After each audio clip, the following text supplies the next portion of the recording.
रामराम मंडळी, हरिश्चंद्र देसाई कोल्हापूरकर सह्याद्री डिस्कवरीमध्ये आपलं सहर्ष स्वागत.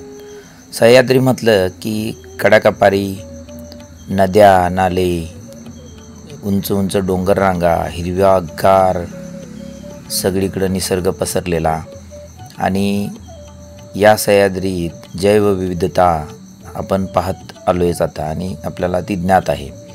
पण यातच अनेक प्रथा आणि परंपरा अशा निर्माण झालेल्या आहेत की या प्रथा परंपरेचं म्हणजे पालनपोषण करता करता 2025 वर्ष गेली. या 2025 साल आलेल्या असताना देखील या ज्या काय निसर्गानं दिलेल्या ज्या काय भरभरून आपल्याला दिलेले जे काय हे अन्न आहे, ह्या अन्नाची पूजा अशी केली जाते आणि हे अन्न निसर्गाला पहिलं अर्पण केलं जातं आणि निसर्गाला अर्पण करूनच मग ते घरात घेऊन जाण्यासाठी निसर्गाकडून अनुमती घेतली जाते.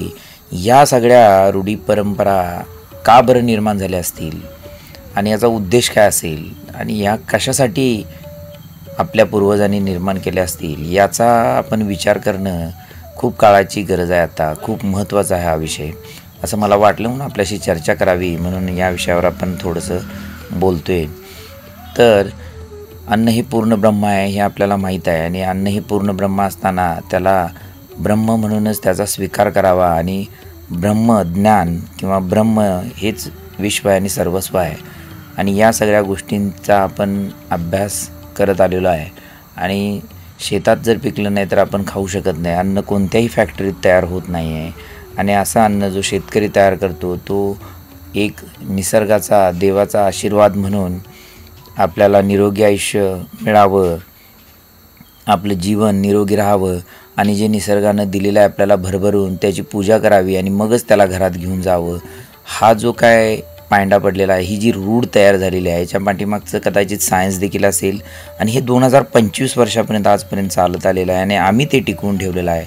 सह्याद्रीमध्ये कोकणात देखील या सगळ्या प्रथा चालत आलेल्या आहेत आणि अशा पद्धतीने ही इथून पुढं पण टिकून राहावं, निसर्गाशी आपली नाळ जुळलेली राहावी तरच आपण निसर्गाशी एकरूप राहू शकतो आणि आपण चांगलं निरोगी आयुष्य जगू शकतो, दीर्घायुष्य राहू शकतो. अशा पद्धतीची एक संकल्पना आपण मांडलेली आहे. आवडली तर नक्की शेअर करा, सबस्क्राईब करा, लाईक करा आणि सह्याद्री डिस्कवरीबरोबर कनेक्टेड राहा. जय हिंद, जय महाराष्ट्र.